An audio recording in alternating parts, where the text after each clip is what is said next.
Yep, it's time for a Morris 8 update. Hi guys, here's another update, or the beginning of one. And before you see a little fabricated tube I've made up to help support the tail piece, because despite its looking trim, taut and terrific, it has no support under there at all. So I've fabricated up this lovely little horseshoe shaped piece that goes between the frame down there and the inside of the top. Will provide some support.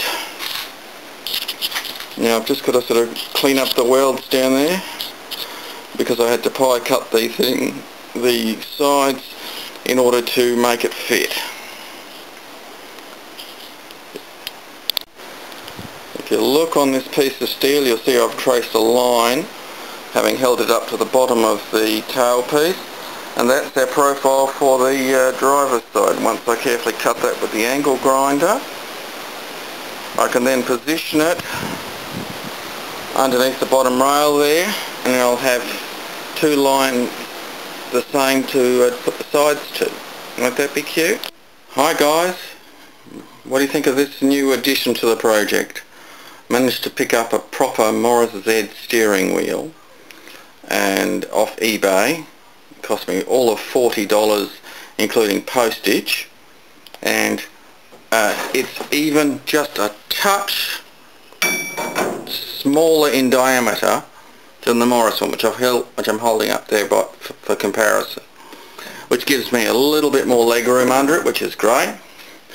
But if you look at the back here, you see that there's nothing to support the end of the steering column onto the steering tube, because on the original Morris minor steering wheel there's like this little flangey thing here which sits over the outside of the tube and sort of centres the steering wheel on the tube. And they must have had something different on the Morris Z, and I don't have the part. But I do have another old steering wheel. This one I tried to cut down to make it smaller and was very unhappy with the result.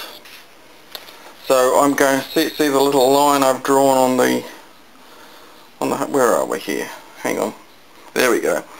See the line I've drawn on the hub? If I cut off that back portion of it with a little bit of selective filing and shaping, I should be able to make this do the job that it did with the original Morris wheel and nicely centre my Morris Z steering wheel. So that's what I'm doing today. There we go guys. The little collar is fitted. Could probably still do with a little bit of cleaning up with a file or a grinder to just make it look a bit more integrated, but does the job. And that steering wheel will likewise look the part.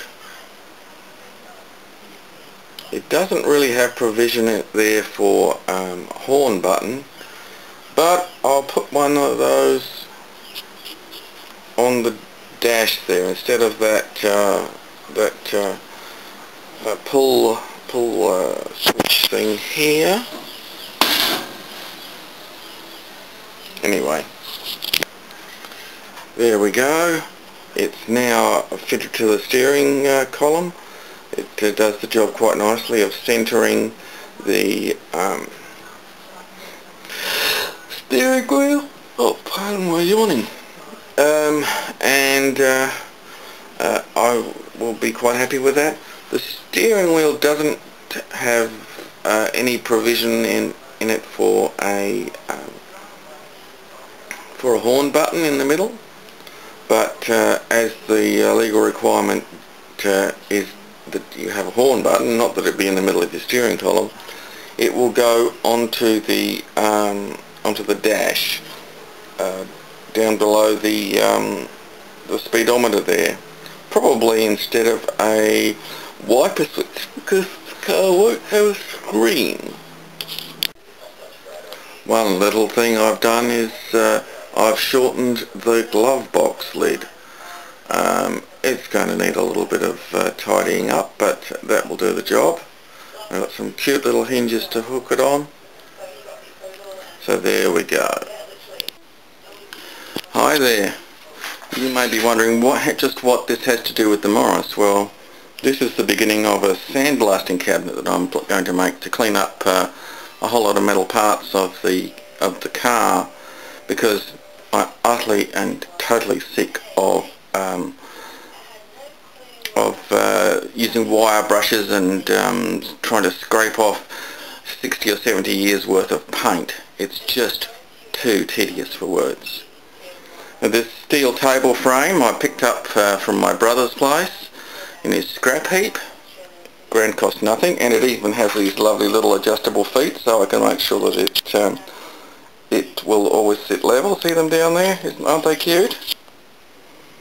And the funnel piece here that I've got to gather the spent sand, oh, actually it won't be sand, it'll be glass beads, is an old stainless steel range hood that I bought for the grand total of $5.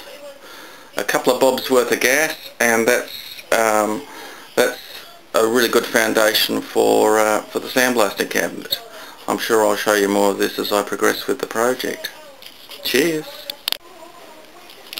For the next step, I've attached the bottom of a common leaf excluder fitting and to form the final part of the funnel, and as that goes to a 90mm